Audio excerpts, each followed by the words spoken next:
Tony Benn. Morning to you, sir. So are you happy, relieved, saddened perhaps that Mr. Blair seems to have entered his end game? Well, I mean, the Prime Minister's always been very, very close to Rupert Murdoch. He flew to Australia as soon as he became leader. Rupert Murdoch insisted on a referendum, so he changed his policy. So I believe the stories. But I think it's time now we got to the real question, which is there will be an election. What are the views of the candidates on the real policies? I mean, is Gordon Brown in favour of staying in Afghanistan, staying in Iraq?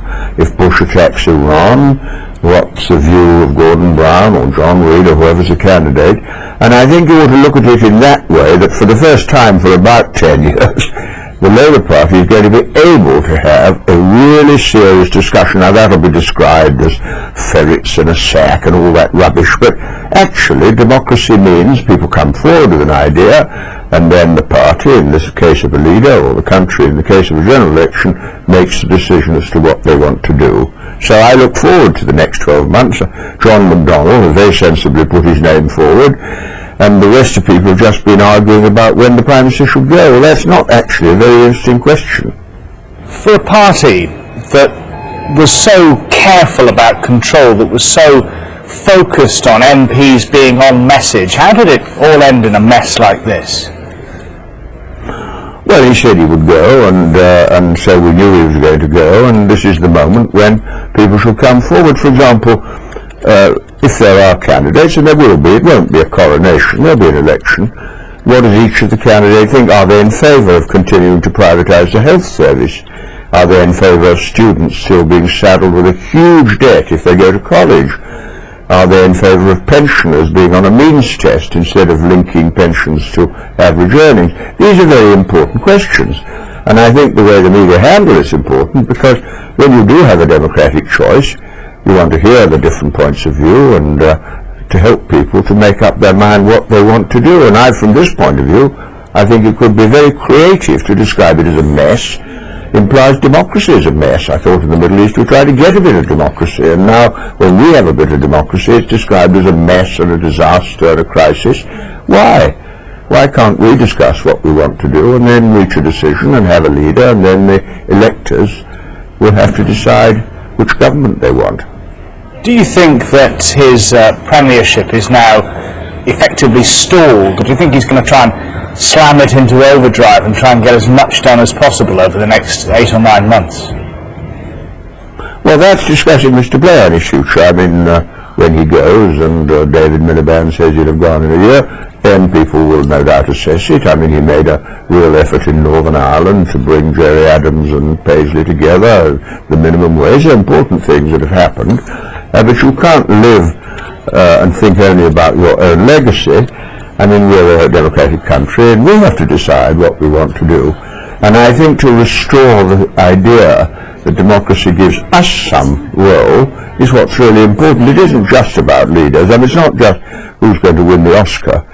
And if you discuss politics in that way, it puts people off. For example, if your son or relative had been killed in Afghanistan last week, and you turn on the telly and all you hear about is will Blair go, won't he go? It's so boring, it's enough to make everyone cynical. Let's get back to what life is about. How can we as citizens in our own party or country, how can we develop policies that help people to get a home and a job and good health and pensions? That's what democracy is about. I mean, that's why I'm interested in it anyway. Well, okay, if you want to focus on democracy, if you looked at this objectively from outside, you might wonder how this could happen to a man who led the party to 3 consecutive crushing election victories. Well, he said he was going to resign, and inevitably when a leader says he's going to go, people say, well, what policies do we want for next stage?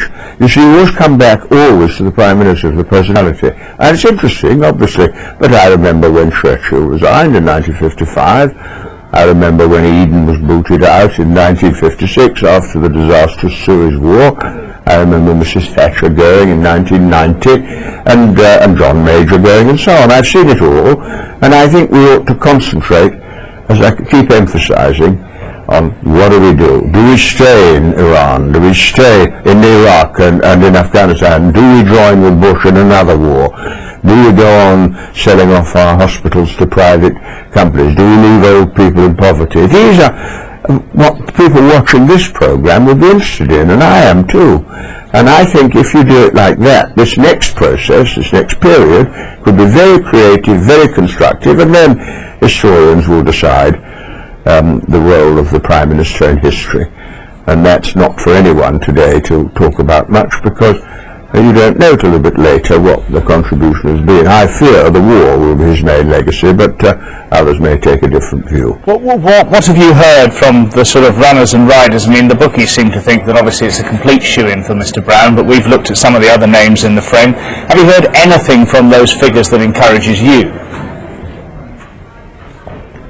Well, I haven't heard any of them say anything about the future. I mean, being in a government, and if I was in a government, a cabinet minister for 11 years, when you're in a government, you're expected to support government policy. Everyone understands that. But when there's a vacancy, then everyone should come out. I'd like to hear exactly what Gordon Brown thinks about Europe, about Iraq, about privatisation, about pensions, about... Then I'd like to hear if there are other candidates, and there will be. I'd like to hear what they think, and then, as a member of the Labour Party, I'll have a vote myself as to who I support, and then whoever wins will have to persuade the public that the policy they put forward is sensible.